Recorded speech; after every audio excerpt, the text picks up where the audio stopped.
Hey everybody, my name's Crystal Britt. I'm an LCSW in the state of California, which means I'm a licensed therapist. I own a private practice where I specialize in working with people who are neurodivergent, people who may suspect that they're neurodivergent, with the queer community, and with those who have experienced religious trauma.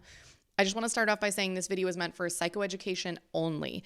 In no way should this be taken as mental health treatment. This cannot replace one-on-one treatment with a licensed professional in a one-on-one setting. The content I speak on is in no way a diagnosis or professional advice. You've got to see somebody who can get to know you well, who can get the nuances of what a diagnosis is and what help you need, what assistance you need with that. So if you're looking for a therapist, I have a video on how to find a right fit for you. Definitely check that out. But none of this is meant to be advice or prescription. As a therapist and a content creator who's trying to make mental health care more accessible, we know what a nightmare the mental health care and the healthcare system is in the US and around the world.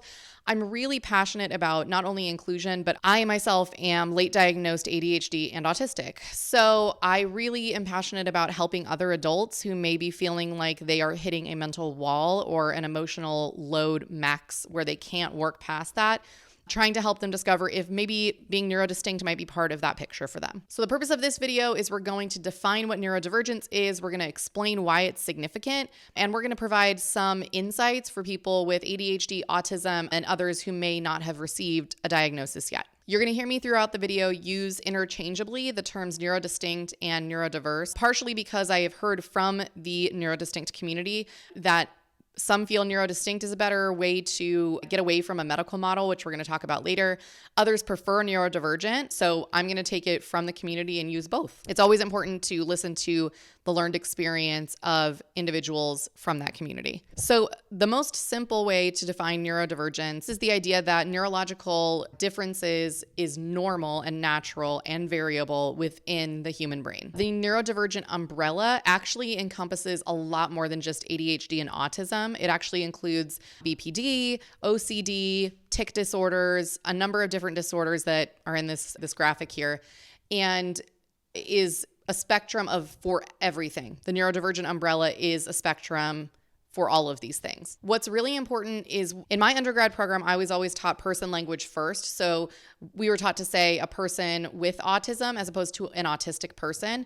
In recent years, we have moved away from that into claiming the diagnoses that are pertinent to us because they are part of who we are, not something apart from who we are. You can't separate ADHD from a person's experience of their life because ADHD directly affects how they experience their life. The same with autism, right? So you'll hear me use language that stresses the importance. You'll hear me use language that stresses the importance of inclusion and valuing and accepting neurodiversity as something that is part of the human experience that isn't actually abnormal. So there's this concept called the neurodiversity paradigm where we are, instead of talking about the neurodistinctness diagnoses or characteristics that fall under neurodistinctness as a medical model, we look at them through a neurodiversity paradigm, an affirming paradigm, similar to the way we now understand sexual orientation, gender, or race, that this is not something that needs to be solved, that being neurodivergent is not a problem that has to be fixed. It is part of who a human being is and is really valuable. So as opposed to being something that's treated, the neurodiversity paradigm represents a focus on acceptance and accommodation and acknowledging and celebrating differences. Because I have personal experience with ADHD and autism, that's what I'm going to speak toward today. So ADHD and autism are clearly both examples of neurodistinctness, neurodistinct conditions. So ADHD is a condition characterized by difficulties with attention, with focus, with impulse control, and sometimes with hyperactivity. There's three different types of ADHD, ADHD inattentive type, ADHD hyperactive type, and then ADHD combined type. I happen to have combined type. Individuals with ADHD are often also very creative. They're out-of-the-box thinkers. They usually have high energy, and they are really talented, exceptional at multitasking, while they also are facing challenges related to like focus and organization. If anybody knows me personally, or professionally, organization, I'm looking at my desk. Organization is not one of my strengths, but I can multitask like my life depends on it. At any given moment, I'm thinking about 4 things. Autism or autism spectrum disorder is a neurodivergent condition that encompasses a wide range of traits and abilities and characteristics. Typically, we see differences in social communication, repetitive behaviors, and distinct sensory perception. So being especially sensitive to sensory input, the way things feel, the way things taste, the way things sound. Autistic individuals often excel in areas like pattern recognition, attention to detail, and a deep focus on their own interests, specific interests, while experiencing challenges related to social interactions and sensory sensitivities. Both autism and ADHD are both valuable aspects of neurodivergence. Both of them offer different perspectives and valuable perspectives and talents to our society.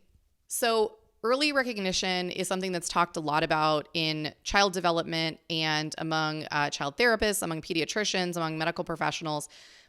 Early intervention is really important. Early recognition of ADHD and autism are really important, of any neurodivergent condition, really.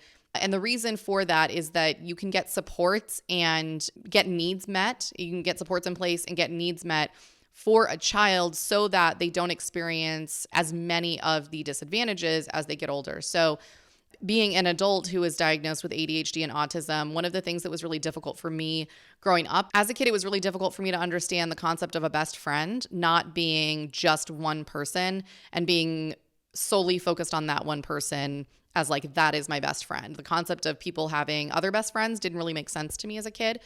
If I had known that autism was part of my makeup, my neurological makeup, it could have been possible that I would have been given supports, or someone would have been able to explain to me, hey, the reason this doesn't make very much sense to you is because A, B, and C about neurotypical social interactions, right? I would have had a framework to understand it instead of just thinking there was something wrong with me.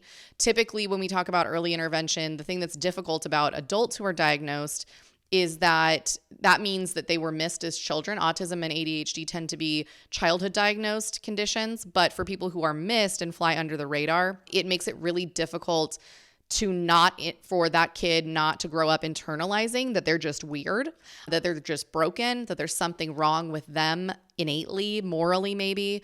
That's kind of where that sits, as opposed to having a label and a diagnosis for something to understand, oh, this isn't because I'm bad or I'm not worth something. It's because I have this thing that causes me to see things in a different way than a lot of other people see things. And this leads me into another thing. This leads me into my next topic, which is the idea that neurodiversity is the term that's used for a mixed company of, or a mixed society or community of people who are neurotypical and who are neurodistinct. You use the word neurodiverse to describe them. Neurodiversity is super important because of all of the different perspectives that we get when we take each individual person's expression of their ADHD or their autism or neurodistinctness. Those characteristics express differently in everybody, just like if I asked you to draw an elephant, your elephant would look different than my elephant, right? It's important to embrace how other people think and how other people see things to provide a neurodivergent, affirming attitude, to provide kind of this space where, like, along the lines of like, there are no stupid questions, there are no stupid ideas. Being neuroaffirming is really important, especially because we know that statistically there is such a high rate of crossover between the queer community and people who are neurodivergent. A lot of queer people are also neurodivergent. And so we want to make sure that we are affirming of who people are when they tell us that's who they are. One really good book on this subject is called Neuroqueer Heresies by Dr. Nick Walker. In it, she outlines the neurodiverse paradigm and a better way than a medical model, but also from a lived experience. It's very readable, a very quick read, and so full of good information. Educating yourself is super important. Educating yourself more about neurodivergence if you suspect you may be autistic or suspect you may have characteristics of ADHD or other neurodivergent umbrella conditions. Reading about it is super helpful. Finding different social media accounts that are well-informed and are evidence-based can be a really good place to get that information. Some supports that I suggest for clients, even if they're not sure if they might be neurodivergent or aren't open to the idea that they might be neurodivergent, moving your body in a way that feels good to your body daily, whether that's turning on a song and dancing to it for 5 minutes, whether that's taking a walk, whether that's just shaking out your body, roller skating, swimming, however you need to move your body in order to connect with it, that can provide a lot of grounding for neurodivergent people and neurotypical people both. Another thing that's really important is making sure that we're eating. As a person with ADHD, I consistently forget to eat. So I will set alarms to remind myself to eat. But I also love, this is not a sponsored video, but Pro Bar. I eat Pro Bars every single day because this one is a meal bar, provides calories, provides nutrients, and is something that is quick and easy for me to grab and just eat wherever I am. Making sure that you're staying hydrated, making sure that you are providing that, just start to notice what your sensory needs are.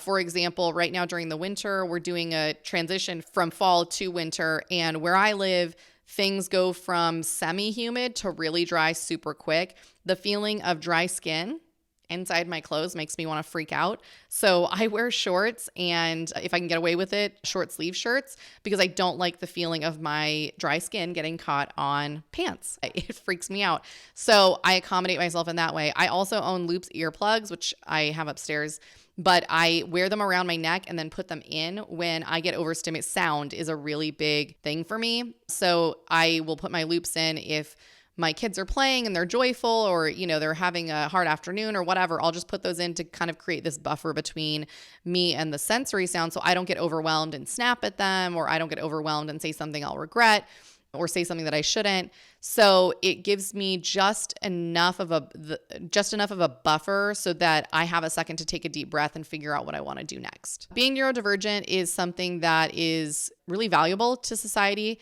and I wish that more people understood what being neurodivergent means. If you have a partner who's neurodivergent or a child who's neurodivergent, or suspect that you might be neurodivergent yourself, I really recommend checking out the link in the description of my book recommendations that I have personally read and want to read around autism and ADHD and being neurodistinct. It really helps to stay on top of the current information so that we can learn how to support each other better. So thank you so much for joining me today. I hope this video was helpful. If it was, give it a like, subscribe, hit that notification bell so that you don't miss future content. If you have any questions or suggestions for future topics, leave them in the comments below. And until then, take care, be kind, and stay curious. Bye.